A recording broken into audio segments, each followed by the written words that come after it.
Commander Taemin Park was drinking his third cup of coffee when the alarm started ringing. The sound echoed through the metal halls of Prometheus Station, a deep space monitoring post that floated between the stars like a tiny metal island. Taemin had been reading reports about grain harvests on New Sol, one of humanity's newer colony worlds. It was boring work, but someone had to keep track of everything. The coffee mug hit his desk with a sharp click as Taemin stood up. His long shift was supposed to end in 2 hours. Now it looked like he would be here much longer. "What do we have?" he asked as he walked into the control room. The space was filled with screens showing star maps, communication channels, and data streams from across human space. 12 people worked at different stations, their fingers moving quickly across keyboards and control panels. Lieutenant Boram Choi turned around in her chair. Her face was pale, and her usually neat hair was messy from running her hands through. "Sir, we're getting a signal. It's not from any human ship or station." Taemin felt his stomach drop. Humans had been looking for aliens for over 300 years. They had found empty planets, strange ruins, and lots of rocks. But they had never found anyone alive. "Are you sure?" "Yes, sir. The signal is coming from outside our territory. It's using mathematical patterns we've never seen before, but it's definitely trying to communicate." Dr. So Young Kim rushed into the control room, still wearing her lab coat. She was the station's expert on alien life, though until today that had been a job with no actual aliens to study. "Where's it coming from?" Boram pointed at the main screen. A red dot pulsed at the edge of the star map, far beyond the furthest human colony. Distance puts it about 40 light-years from here. The signal is strong, which means they have powerful transmitters. "Or they're closer than we think," Taemin said quietly. Dr. Kim moved to one of the empty stations and started working. "Boram, can you play back the signal? I want to analyze the patterns." The sound that filled the room was unlike anything any of them had heard before. It wasn't music or speech. It was a series of mathematical sequences repeated in different ways.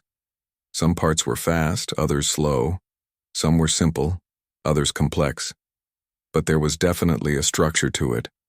"It's beautiful," Dr. Kim whispered. "It's also saying something specific," Boram said.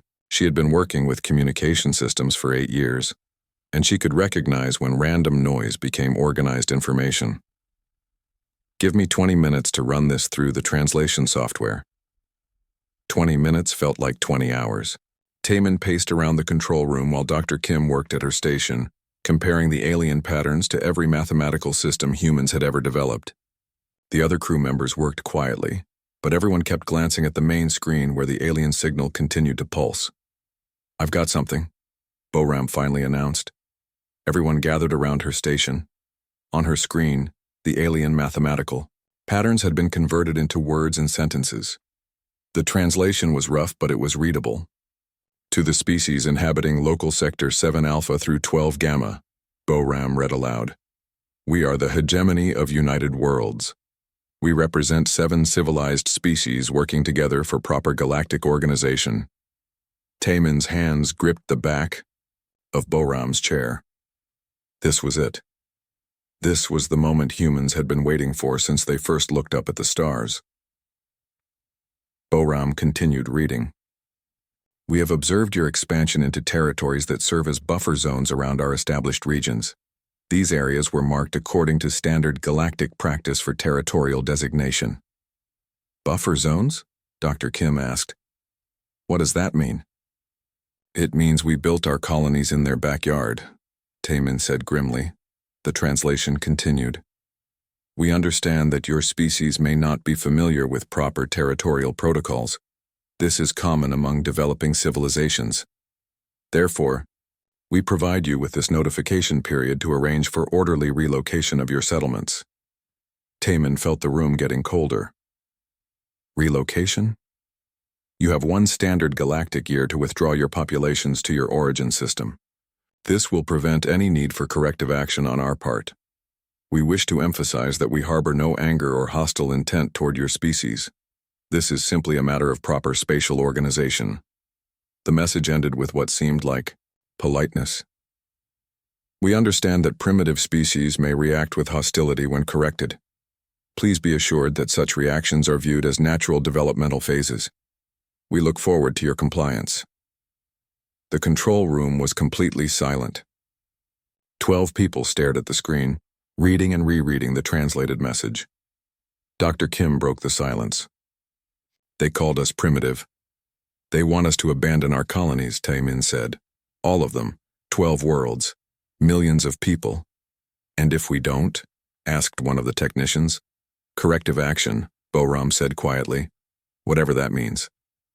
Taemin walked to the main communication console. He opened a priority channel to Earth and began typing a message to Fleet Command. His report was short and direct. First contact had been made. The aliens were polite but firm. Humanity had 1 year to pack up and leave, or face the consequences. As he sent the message, Taemin thought about the 12 colony worlds. New Seoul with its rice farms and mountain cities. New Busan with its ocean research stations. Garden World with its forests and rivers. Millions of people who had built homes, raised families, and created lives among the stars. Sir? Boram asked. Do we send a reply? Taemin looked at the alien message on the screen. The tone was so casual, so matter-of-fact, like someone asking a neighbor to move their car out of a driveway. Yes, he said. Send a reply. Tell them we received their message. What else should I say? Taemin thought for a moment. The aliens had said they weren't angry, just following proper procedures. That was fine. Humans could be polite too. Tell them we're not angry either, he said. Tell them we're just focused. As Boram began composing the reply, Taemin opened another communication channel. This one went to Captain Dong-wook Lee, commander of the battlecruiser Indomitable. The message was simple. First contact complete. Recommend immediate defensive preparations. We may have a problem. Ambassador Jae-won Han read the alien message for the 10th time, his coffee growing cold on his desk. His office on Earth overlooked the Pacific Ocean, where cargo ships moved between the floating cities like tiny dots on blue water. For 30 years, he had handled disputes between human colonies, trade agreements, and resource conflicts. None of that had prepared him for this. They want us to leave everything behind, he said to his assistant, who was taking notes on a tablet. 12 worlds, 43 space stations, mining operations, research facilities, entire cities. The assistant, a young woman named Yeri, looked up from her tablet. What's the legal precedent for something like this? There isn't one. We're making it up as we go along. Ambassador Han walked to his window and watched the ships moving across the ocean. Humans had always been good at moving, at finding new places to build homes. But they had never been good at giving up what they had already built. His communication device chimed with an incoming message from Admiral In Soo-yang, the supreme commander of all human military forces. The message was short. Diplomatic response. Ready for review. Han opened the file that came with the message. The proposed reply to the aliens was carefully worded. Polite, but firm. It acknowledged their territorial concerns while making it clear that humans would not simply abandon their colonies. It suggested a meeting to discuss boundaries that both sides could accept. Send it, Han told his assistant.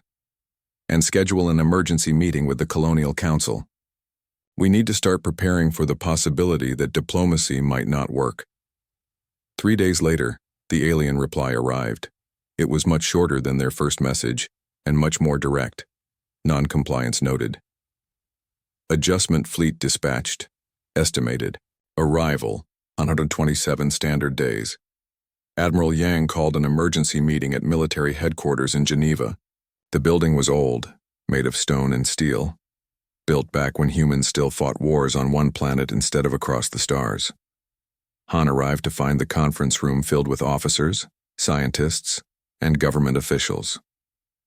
127 days, Admiral Yang said without introduction. That's how long we have before they arrive with what they're calling an adjustment fleet. Dr. Yeonwoo Nam, a military strategist with gray hair and sharp eyes, stood up from his seat at the long table. We've been analyzing their first message, trying to understand how this situation developed. The answer is disturbing. He activated a holographic display that showed the locations of all human colonies. Red markers appeared at each location, then expanded to show the surrounding space. Every single colony world we've settled had these strange stone formations on them, Dr. Nam continued. Geometric patterns carved into rock, usually near the most valuable resources. Our colonists assumed they were natural geological features. They weren't natural, Admiral Yang said grimly. No, they were territorial markers. The aliens have been marking buffer zones around their space for thousands of years, maybe longer. When we built our colonies, we weren't exploring empty space. We were ignoring no trespassing signs. Ambassador Han felt his stomach sink. So from their perspective, we didn't just expand into their territory. We invaded it. Exactly. And now, they're coming to fix what they see as a problem. Dr. So-Young Kim, who had been flown in from Prometheus Station, raised her hand. I've been studying their language patterns. There's something important we need to understand about how they think. She stood and activated another display, this one showing the alien words and their translated meanings. They don't have a word for war as we understand it, Dr. Kim explained. They have terms for correction, adjustment, and proper arrangement, but nothing that suggests they think of conflict between equals. To them, this isn't a dispute between two civilizations, it's a maintenance operation. Captain Dong-Wook Lee, who commanded humanity's most advanced warship, leaned forward in his chair. Maintenance operation? Think of it this way, Dr. Kim said. When you have pests in your house, you don't negotiate with them. You call an exterminator. The room became very quiet. Admiral Yang broke the silence. They think we're pests. Not malicious pests, Dr. Kim clarified. Their messages are actually quite polite. They understand that primitive species might not know better. They're willing to give us time to relocate to what they consider appropriate space. And if we don't, then they'll relocate us themselves. Ambassador Han looked around the room at the faces of humanity's military and political leaders. Some looked angry, others worried, a few seemed excited by the challenge. All of them looked determined. What do we know about this adjustment fleet? He asked. Admiral Yang activated a new display, showing what little intelligence they had gathered. Long-range sensors detected the fleet launching from a position about 60 light-years from here. 847 vessels, each one the size of a city. They're not trying to hide their approach. Because they don't think they need to, Captain Lee observed. They're not coming to fight a war, they're coming to solve a problem. Dr. Nam nodded. Which gives us an advantage. They're not expecting resistance from what they consider a primitive species. They're planning for a relocation operation, not a battle. Can we fight them? Ambassador Han asked. Admiral Yang was quiet for a long moment. Honestly, we don't know. Their technology is clearly more advanced than ours. But advanced doesn't always mean better in combat. We've designed our ships and weapons for fighting other humans. They've designed theirs for maintenance. There's something else, Dr. Kim added. I've been analyzing their communication methods. The speed of their messages suggests they have faster-than-light communication technology, but the way they structure their language suggests they're not used to rapid decision-making in crisis situations. Meaning, they're bureaucrats. Very polite, very organized bureaucrats with advanced technology, but bureaucrats nonetheless.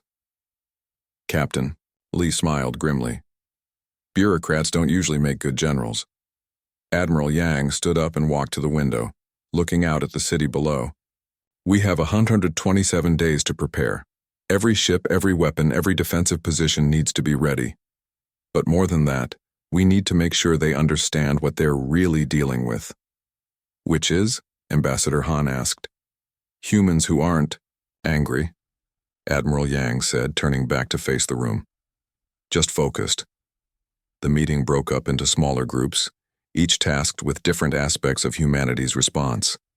Military leaders planned defensive strategies. Diplomats prepared alternative, negotiation proposals. Scientists worked on understanding alien technology. But as Ambassador Han walked back to his office, he couldn't shake the feeling that the aliens had made a critical error in judgment. They had assumed that giving humans advance notice would prevent hostility.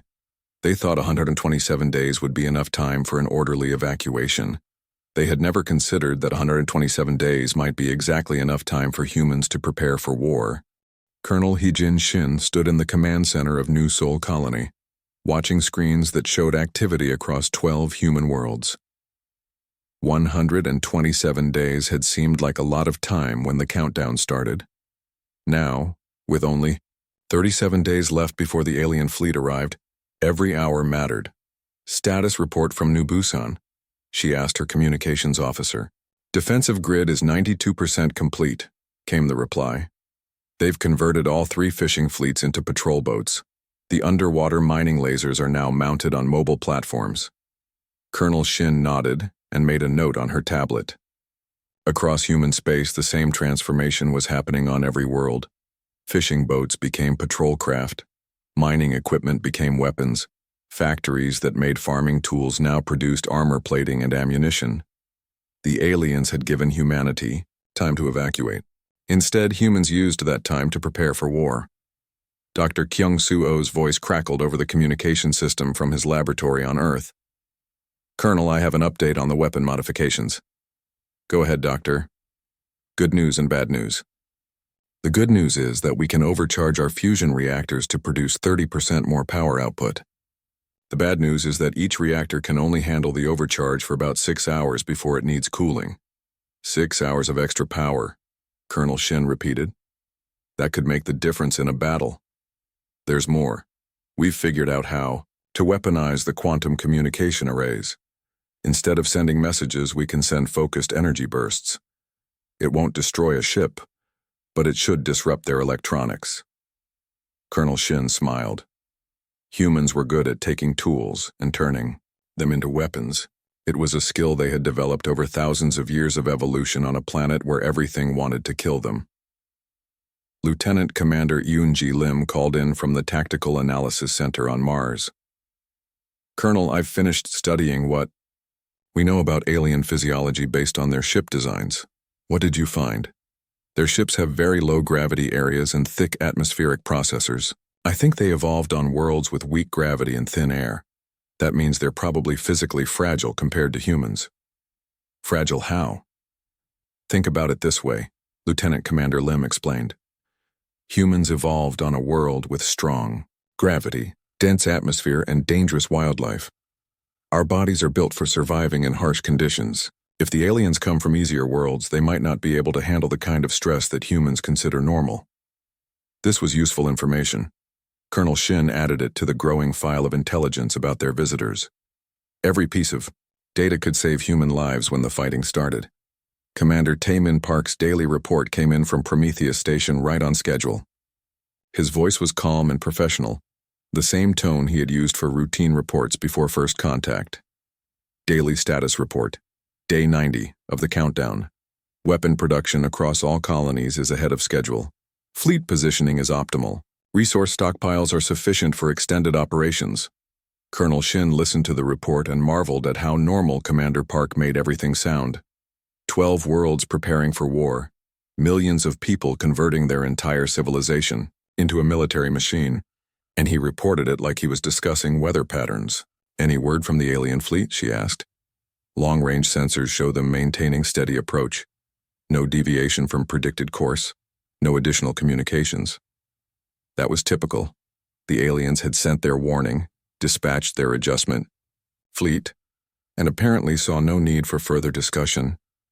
They were following their bureaucratic procedures exactly as planned.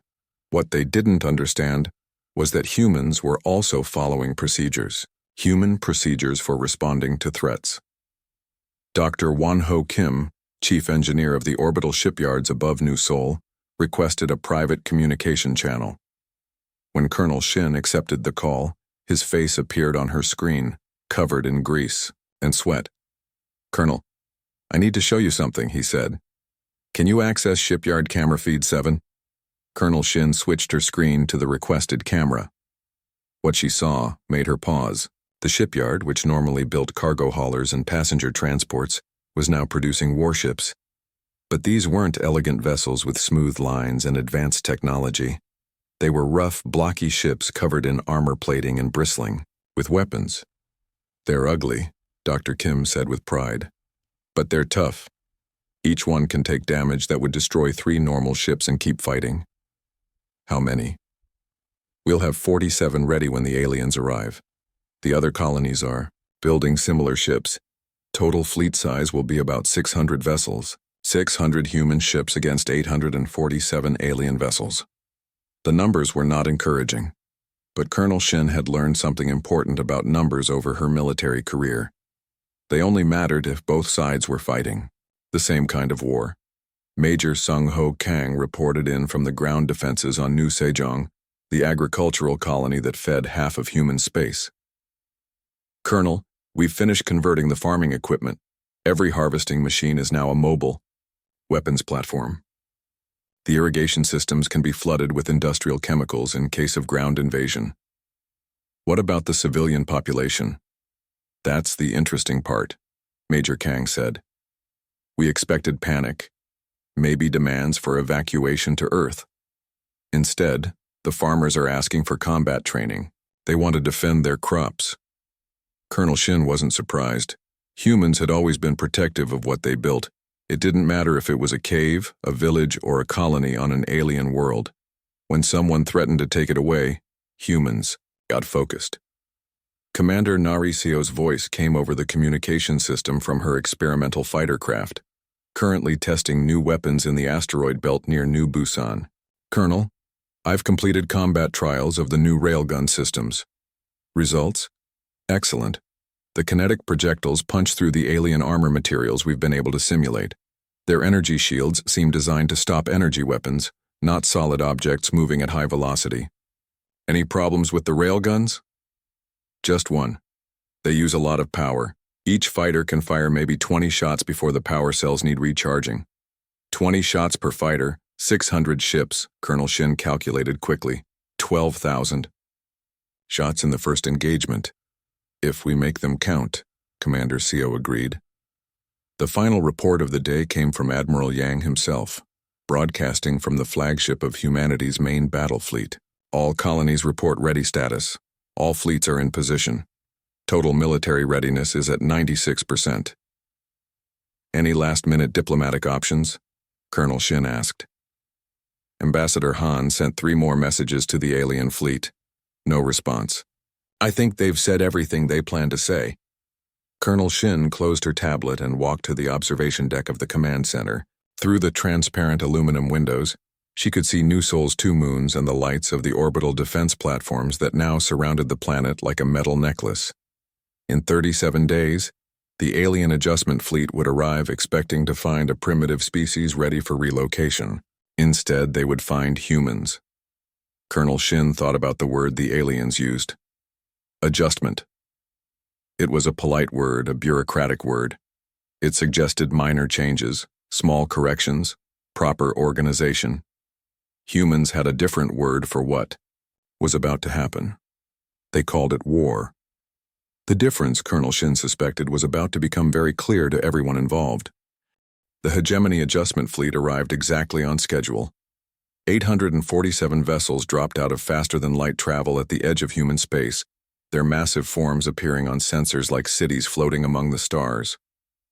Each ship was smooth and elegant, with curved lines that suggested thousands of years of peaceful technological development. Major Sung Ho Kang watched from his command post on New Sejong as the alien vessels moved into formation. They approached, slowly, methodically, like workers arriving at a construction site. There was no sense of urgency or aggression in their movements. All ground units, report status. He spoke into his communication device. Sector Alpha ready, came the first reply.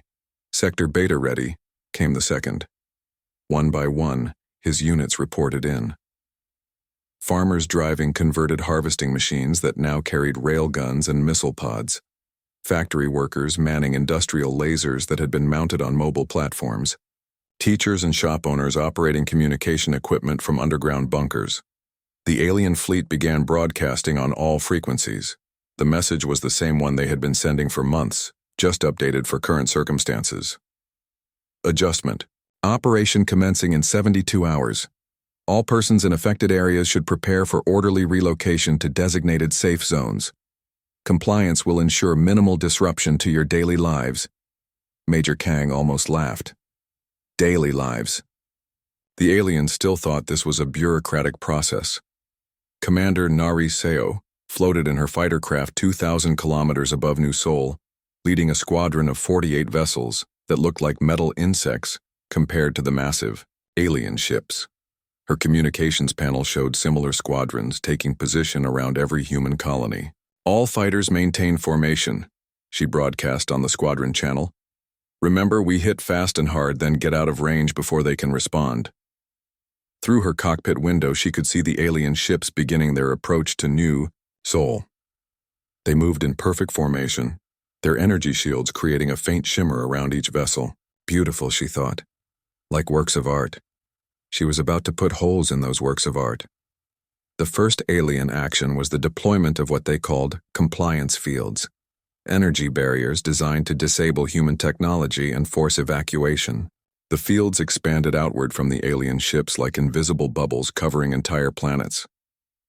Major Kang felt the field pass over his position. According to alien expectations, his weapons should have stopped working. His communications should have gone dead. His vehicles should have shut down. Instead, his equipment continued operating normally. All units, report status after field deployment, he said into his still functional communication device. No effect, came the replies from across the planet. Systems normal. No change. Still operational. Major Kang smiled. Human technology was built differently than alien technology. Where the aliens created elegant, efficient systems, humans built robust, redundant systems. The compliance field was designed to shut down sophisticated electronics. Human military equipment was designed to work even when most of its components were damaged. In space above New Seoul, Commander Seo watched the alien ships pause in their approach. She could almost sense their confusion. The compliance field should have ended human resistance before it began. All squadrons begin attack run, she broadcast. 48 human fighters accelerated toward the nearest alien vessel, which was roughly the size of a small city. The alien ship began turning to face them, but slowly, as if its crew was still trying to understand what was happening. Commander Seo's railgun fired first. The solid metal projectile, accelerated to a significant fraction of light speed, punched through the alien energy shield like it wasn't there and buried itself deep in the ship's hull. 47 other rail guns fired almost simultaneously. The alien ship's elegant hull erupted in explosions as kinetic projectiles tore through systems designed to deflect energy weapons, but utterly vulnerable to solid matter moving at extreme velocity. Atmosphere vented from dozens of holes. Internal explosions lit up the ship from inside. Target neutralized, Commander Seo reported. Moving to next target. The same scene played out around every human colony. Alien ships that expected to encounter disabled human technology instead faced coordinated attacks from vessels that weren't supposed to be able to fight back. Chief Engineer Won-Ho Kim monitored the battle from the bridge of the UHS Indomitable, humanity's most advanced warship. His screens showed damage reports from across the human fleet. Hull breach on Deck 7, reported one of his technicians. Sealing emergency bulkheads, Kim responded. Rerouting power through backup systems. An alien energy beam had punched through the ship's armor, destroying the primary power coupling and damaging the main computer core. On an alien vessel, such damage would likely be crippling. On a human ship, it was Tuesday. The Indomitable's backup power systems engaged automatically. The secondary computer core took over ship operations without missing a cycle. The damaged section sealed itself off, while repair teams moved to fix what could be fixed and work around what couldn't. All systems operational, Kim reported to Captain Lee on the bridge. We're at 87% efficiency. Good enough, Captain Lee replied. Continue firing. The alien adjustment fleet found itself fighting a war instead of managing a relocation. Their sophisticated vessels began falling to human ships that were, by any reasonable measure, technologically inferior. But the human ships kept fighting when damaged. They continued operations when systems failed. They adapted their tactics when their initial approaches didn't work. Dr. So Young Kim watched the battle from her research vessel, safely positioned, behind the main human fleet. Her job was to observe and analyze alien behavior during the conflict. What she saw fascinated her. "They're still trying to adjust us," she reported to Admiral Yang over the communication system. "Even while taking heavy casualties, their tactical approach remains focused on disabling, rather than destroying human forces." What does that mean for us? It means they're fighting a different war than we are. They're trying to solve a problem. We're trying to stop them. The distinction proved decisive. Alien weapons were designed to disable and capture. Human weapons were designed to destroy and kill. Alien tactics assumed compliance after demonstration of superior force. Human tactics assumed resistance until victory or death. On New Sejong, Major Kang's ground forces engaged alien landing craft that attempted to establish evacuation centers. The aliens deployed what appeared to be construction robots, massive machines designed to build temporary housing for relocated humans. Major Kang's farmers destroyed the construction robots with mining charges. The aliens deployed crowd control, systems that projected calming fields designed to reduce aggressive behavior in primitive species. Major Kang's people responded by becoming more aggressive. After 6 hours of combat, the aliens tried a new approach. They broadcast a message on all human communication channels. "We request immediate cessation of hostilities. Your resistance is noted but inadvisable. Please allow adjustment operations to proceed for your own safety." Admiral Yang's response was broadcast throughout human space and intercepted by the alien fleet. "Adjustment operations are declined. Recommend you withdraw from human territory immediately. Withdrawal is not possible. Adjustment must be completed according to established protocols. Then you'll have to go through us." The battle continued for 11 more days. Human losses were significant, but sustainable. Alien losses were catastrophic. Their elegant ships, designed for centuries of peaceful operations, proved vulnerable to human weapons designed for war against other humans. When it ended, 451 alien vessels had been destroyed or disabled. The remaining ships of the adjustment fleet sent a message that no one had expected. "We request clarification of your species' nature." For the first time since first contact, the aliens were asking questions instead of giving instructions. Major Kang looked up at the sky above New Sejong, where the lights of burning alien ships were visible even in daylight. The adjustment war was over. The real work was about to begin. Elder diplomat Min Jun-yu had negotiated trade agreements, territorial disputes, and resource conflicts for 40 years.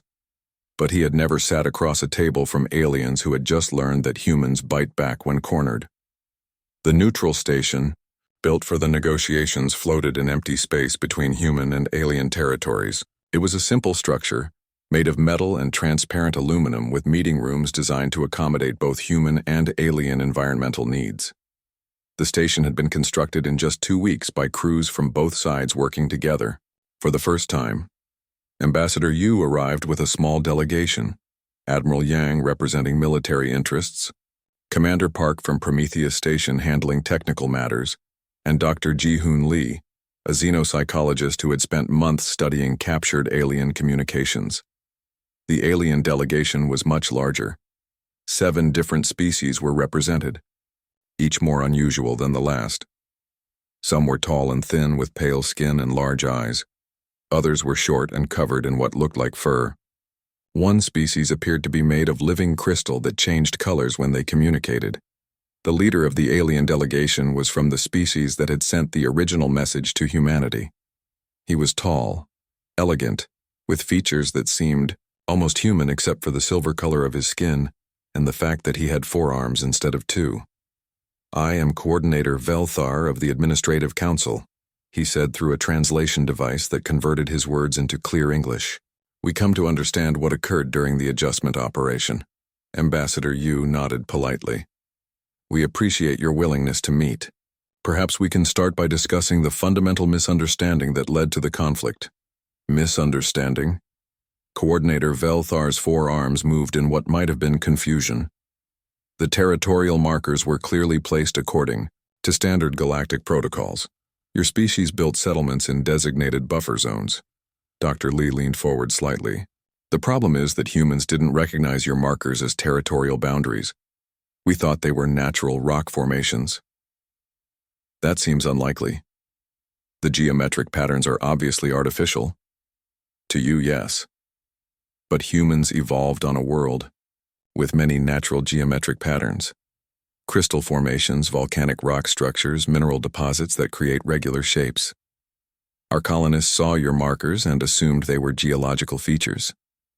There was a long pause as the alien delegation discussed this among themselves in languages that sounded like music, mixed with mathematics. This explains the initial error, Coordinator Velthar finally said, but not the resistance to adjustment. When presented with proper territorial information, compliant species relocate to appropriate areas. Admiral Yang spoke for the first time since the meeting began. Humans aren't compliant species. We observed this during the recent conflict.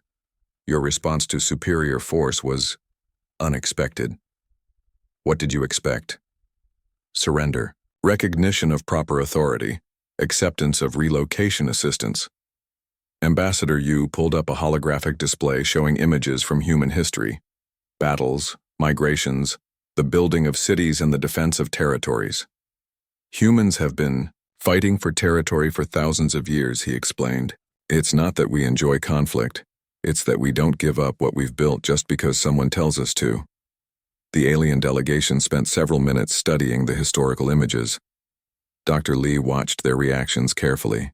Some seemed fascinated, others appeared disturbed, and a few looked almost frightened. Your species fights wars for territory that could be shared? Asked one of the smaller, furry aliens. Sometimes we share, Admiral Yang said. Sometimes we trade, sometimes we fight. It depends on the circumstances. But fighting results in destruction of resources, death of individuals, reduction of overall efficiency. Yes, it does, but humans would rather fight and lose than surrender. Without trying. Coordinator Velthar's silver skin seemed to darken. This explains why the adjustment operation failed. You were not behaving as a compliant species seeking proper territorial organization. You were behaving as a territorial species defending claimed areas. Exactly, Ambassador Yu said. Which brings us to the current situation. The question is, what do we do now? The negotiations continued for 3 days. Dr. Lee spent most of his time explaining human psychology to aliens who had never encountered a species that responded to authority with violence. The concept of fighting for territory, rather than accepting reallocation, was completely foreign to them. In our experience, Coordinator Velthar explained, territorial disputes are resolved through administrative review. The Council examines resource needs, population densities, and optimal spatial organization. Appropriate adjustments are then implemented. And if someone disagrees with the Council's decision? Commander Park asked. Disagreement indicates insufficient information. Additional data is provided until compliance is achieved. What if they still disagree? That does not occur. Rational species accept optimal solutions when properly explained. Admiral Yang exchanged glances with Ambassador Yu. Well, that explains a lot about how this situation developed. On the second day, Dr. Lee made a breakthrough in understanding alien psychology. While reviewing their communications, he discovered something important about how the hegemony species thought about conflict. They literally don't have the concept of war as we understand it, he reported to the human delegation during a private meeting. Their languages have words for disagreement, resource competition, and territorial adjustment, but nothing that corresponds to organized violence between equal groups. How is that possible? Commander Park asked. Think about their evolutionary history. They all come from worlds with abundant resources and relatively stable environments. Competition for survival wasn't as intense as it was on Earth. They developed cooperation and administration instead of conflict and territorial defense. So when they met us, they tried to apply their administrative solutions to what they saw as an administrative problem. From their perspective, humans were in the wrong place and needed to be moved to the right place. Simple. And when we refused, they escalated their administrative response. More ships, more sophisticated technology, more comprehensive adjustment procedures. They never considered that we might fight back because in their experience, nobody fights back. This understanding changed the entire negotiation process. Instead of debating territorial rights or resource allocation, the two sides began working on mutual comprehension. General Haiwan Park, who had taken charge of post-war reconstruction, joined the negotiations on the third day with proposals for formal boundary agreements. "We're not asking for any alien territory," she explained to the hegemony delegation. "We just want clear recognition of the areas where humans have already established colonies." "And buffer zones?" Coordinator Velthar asked. "We can discuss buffer zones, as long as they're clearly marked with signs that humans can recognize as territorial boundaries. Large signs," Admiral Yang added, "visible from orbit, maybe with flashing lights." The final agreement was surprisingly straightforward. Humans would keep their existing colonies.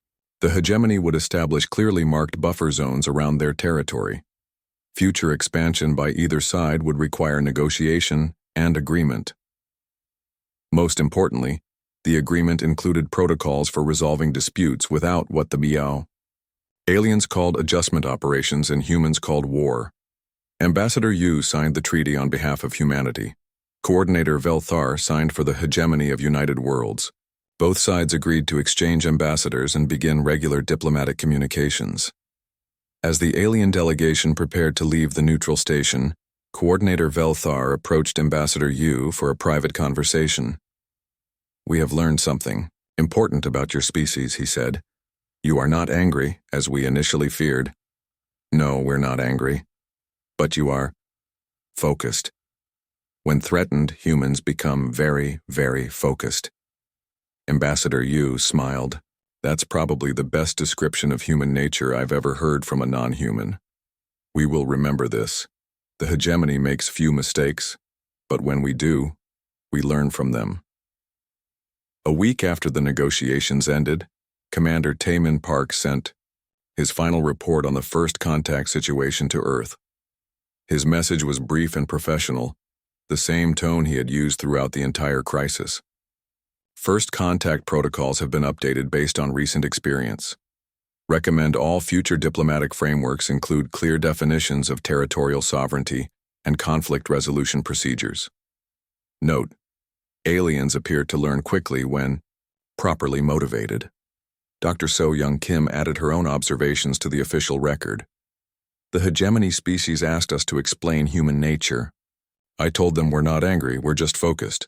When someone threatens what we've built, we focus very, very intensely."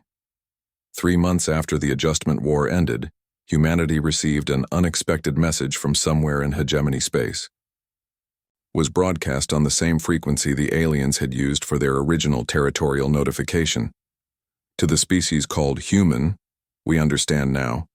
Territory acknowledged. Adjustment unnecessary." The message was signed by the entire hegemony.